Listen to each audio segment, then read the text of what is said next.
Jornal da Capital. Capital Entrevista.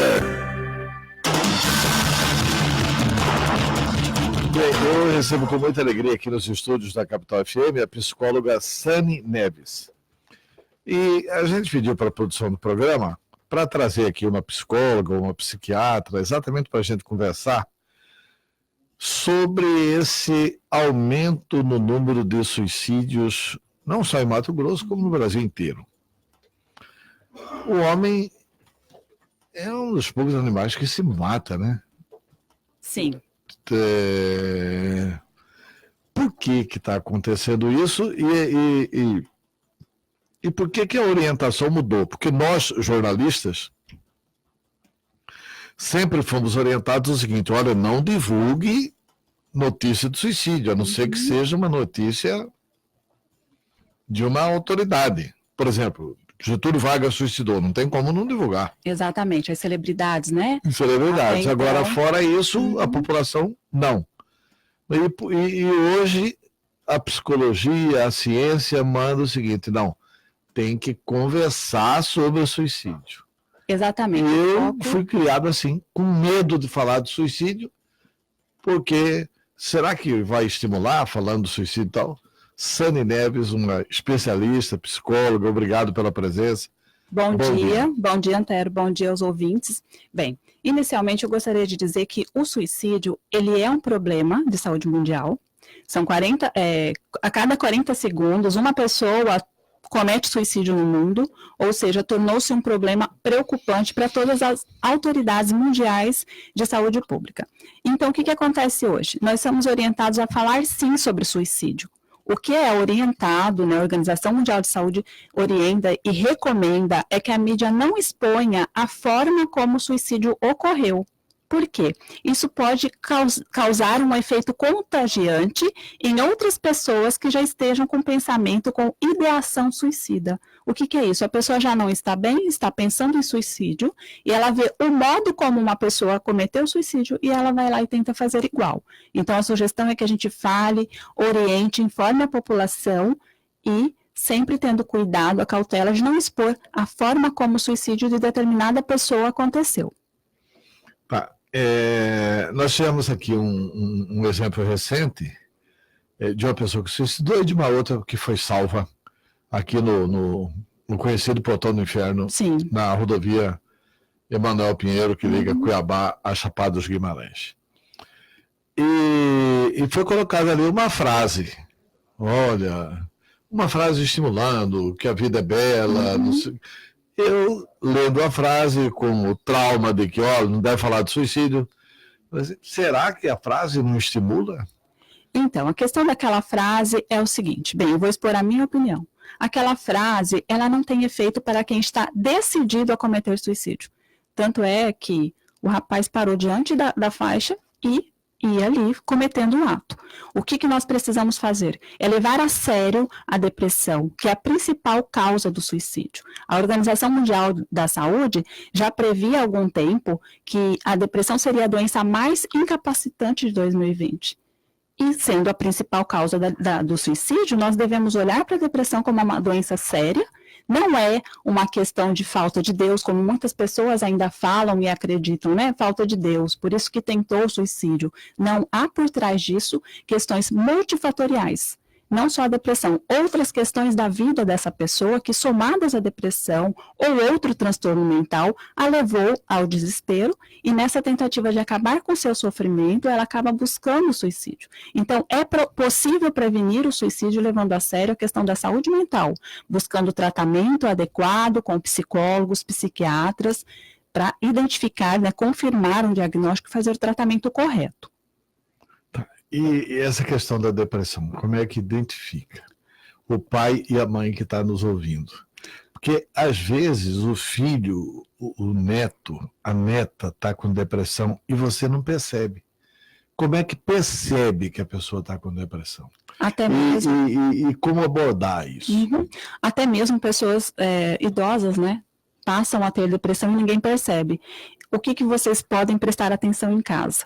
Uma mudança de comportamento, uma tristeza que não passa, Mudanças na vida social, por exemplo, se o jovem saía normalmente todo final de semana ou tinha uma rotina de sair com um determinado grupo de amigos e começa a se isolar, não quer mais sair, não quer mais participar das mesmas atividades. Choro sem motivo, desmotivação para o trabalho, para os estudos. Então, tudo isso são indícios para a família, para os amigos começarem a prestar atenção no que possa estar acontecendo com essa pessoa. E sempre buscar uma conversa, um diálogo aberto, sem julgamentos e críticas, do tipo, você precisa sair dessa cama, sai desse quarto, você é um inútil, tem que fazer alguma coisa. Ou seja, uma pessoa saudável não fica isolada num quarto porque ela quer. Pode estar com depressão, então é algo que chama a atenção da família, né? E sempre buscar ouvir mais do que julgar. A crítica faz o quê? Com que a pessoa se feche. Tá. E assim,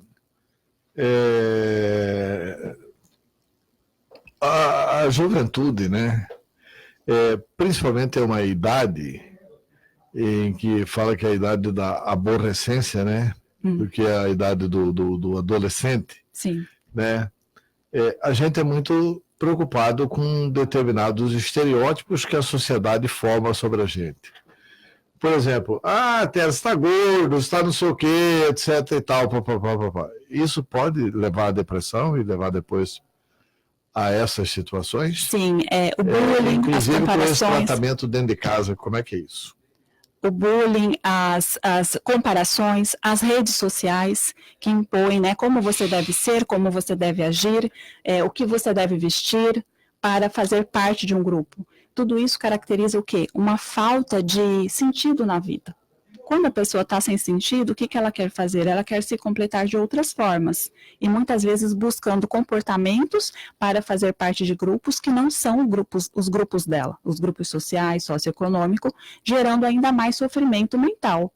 Ou seja, eu não faço parte, não mereço ser feliz, não estou em determinado grupo. Gera ainda mais sofrimento. As cobranças em relação ao peso, né, que você falou, as críticas em relação a está gordinho ou está magro demais, tudo isso também pode pesar no emocional de um adolescente, porque ele ainda está em formação, ele ainda não tem uma personalidade formada para lidar com tudo isso, né, com todas essas críticas. Pois é, mas aí não deve abordar o assunto. Meu neto, minha neta, meu filho, minha filha, você precisa cuidar, vamos levar no nutricionista e tal. Se abordar é ruim? Não é ruim, é positivo. Sugerir, né, levar ao tratamento, ao psicólogo, à psicóloga, nutricionista, isso é muito positivo, porque ele vai encontrar o apoio dentro de casa. Vamos supor que ele está sofrendo na escola, um bullying. Ele precisa encontrar apoio em algum lugar.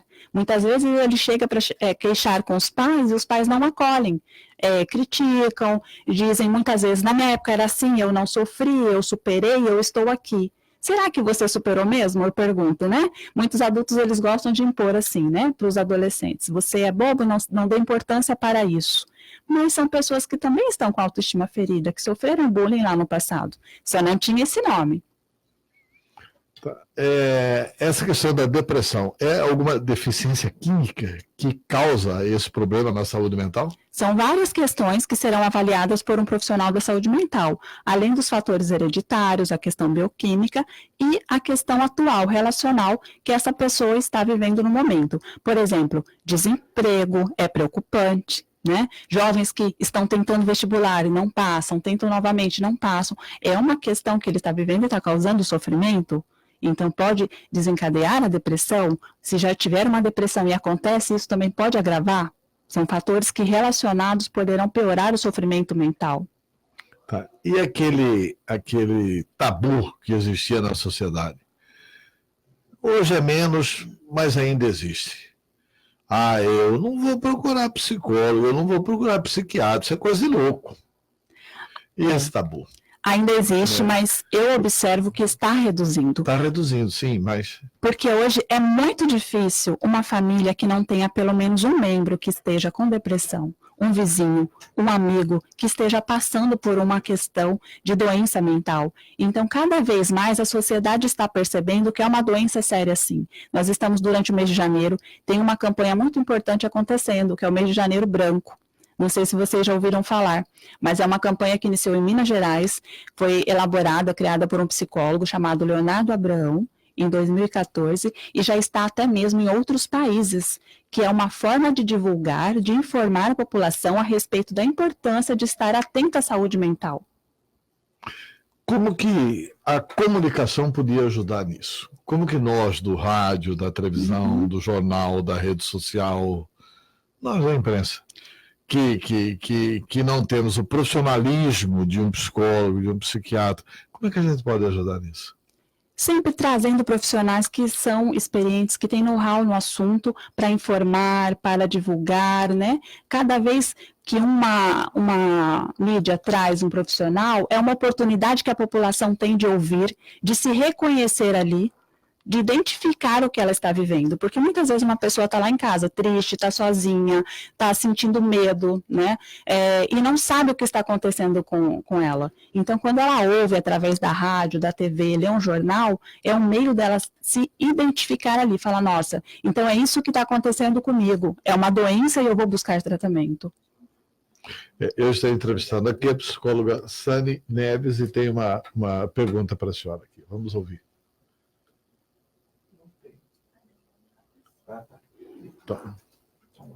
Bom dia, Antero. Bom dia a todos da capital. Bom dia, psicólogo.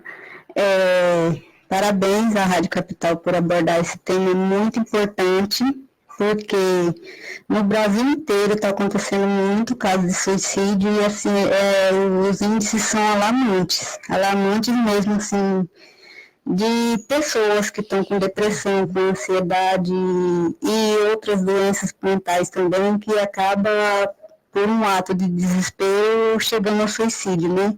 Mas assim, é importante a gente abordar as famílias, saber lidar com essas pessoas, saber conversar, saber entender, não julgar, prestar atenção em algumas palavras que elas falam, que quer sumir, que é um lixo, que assim é o começo de quem já não quer viver. E prestando atenção nisso e conversando, resolve na maioria dos casos. E assim, eu tenho 8 meses que eu entrei nesses grupos assim de depressão e eu percebo muito assim, a maioria dos casos, a família não entende, aquela pessoa desiste de vez. E a gente está resgatando elas através assim, de apoio, incentivando, falando que ela é capaz, e a maioria consegue sair sim com apoio. É importante a família fazer isso também, né? Porque muitas famílias não sabem como lidar. Tá, muito obrigado. Aí é a pergunta da Adriane Alves da Silva, ela é do Jardim Eldorado de Várzea Grande, e ela participa do grupo Transtornos de Ansiedade. É grupo de Viva Bem Sem Ansiedade. Esse grupo é um grupo privado, tem 59.755 membros. Portanto, já é um grupo grande. Isso. O que você falaria para ela, Sandra? Então, é muito importante a fala da Adriane, porque realmente, quando a pessoa está em sofrimento mental, ela começa a sinalizar através de frases assim: tenho vontade de sumir, não aguento mais, a minha vida está insuportável, eu quero morrer. E quem está em volta, né, geralmente a família, não leva a sério essas frases. Mas é muito importante que a família comece a prestar atenção e validar essas frases, que são pequenos pedidos de socorro. Então, o que ela falou é muito importante, é possível prevenir, sim, participação em grupos como este que ela citou, são muito válidas, muito importantes para poder ajudar a pessoa que está em sofrimento mental, porque em grupos o que ela consegue identificar? Que outras pessoas estão passando por aquilo que ela está passando. Ela não está sozinha, e ali uma encontra apoio no outro. Tem mais um ouvinte aqui, vamos ouvir? Bom dia, Antero. Eu sou o Mauro aqui do Jardim União. Eu queria saber para a entrevistada aí se depressão tem idade. Se uma criança de 10 anos, ele pode ter depressão. Obrigado. Qualquer pessoa pode desenvolver depressão, independente da idade. Então, crianças podem desenvolver, como eu já falei, idosos também, sempre prestar atenção na mudança de comportamento. Por exemplo, no caso das crianças, as crianças são ativas, enérgicas, gostam de brincar, né, de estudar. Então, quando essa criança, de repente, ela não quer mais brincar, ela diminui a alimentação, ela não quer mais comer, há uma mudança drástica no comportamento dessa criança, é sempre bom prestar atenção e levar para uma avaliação, porque ela pode sim estar desenvolvendo depressão ou estar com outro problema que ela ainda não conseguiu contar para sua família. Tá, e como é que as pessoas de menor poder aquisitivo buscam esse apoio para se cuidarem? O setor público oferece essa condição? Sim, a gente sabe que é escasso, que há uma preocupação, inclusive eu vi uma notícia que há a intenção de trazer para Cuiabá mais 2 CAPs, eu achei muito importante, porque a população carente, ela busca esse atendimento nos CAPs, né, que são os Centros de Atenção Psicossocial, totalmente gratuito, onde tem psicólogos, tem psiquiatras, uma equipe multidisciplinar para cuidar desses pacientes. No entanto, a demanda é grande, né? Existem muitas pessoas aguardando esse atendimento. E também nas universidades, onde existe a faculdade de psicologia, existe atendimento gratuito ou social. Então, a população pode buscar as universidades onde existe o curso de psicologia, os alunos que estão em formação, eles já podem atender as pessoas que estão necessitando de atendimento.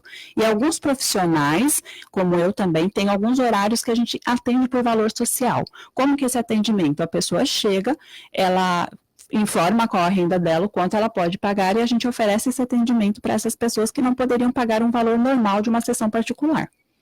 Tá, psicóloga Sani Neves, muito obrigado pelos esclarecimentos, pela entrevista. O que mais que você acha que é importante o ouvinte saber? Eu agradeço a oportunidade e trago uma frase que eu li hoje de manhã do Mário Sérgio Cortella.